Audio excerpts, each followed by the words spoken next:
Captain Preston's account. On Monday night, about 8 o'clock, we were attacked and beat.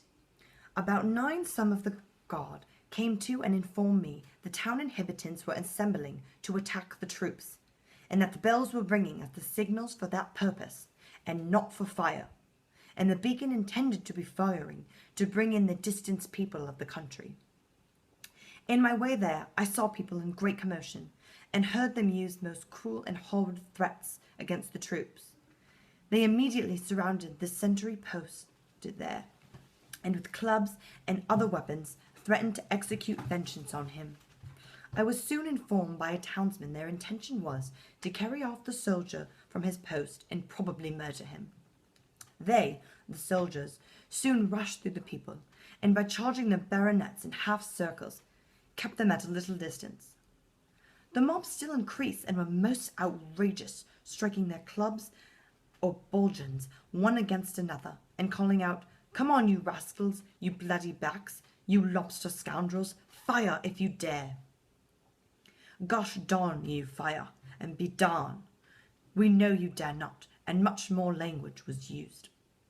At this time I was between the soldiers and the mob, parleying with them, endeavouring all in my power to persuade them to retire peacefully.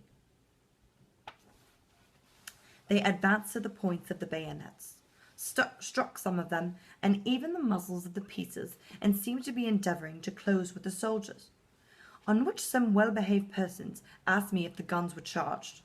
I replied yes. Then they asked me if I intended to order the men to fire. I answered no, by no means. While I was thus speaking, one of the soldiers, having received a severe blow with a stick, stepped a little to one side, and instantly fired, on which turning to, and asked him why he fired without my orders, I was struck with a club on my arms, which for some time deprived me of the use of it, which blow, had it been placed on my head, most probably would have destroyed me.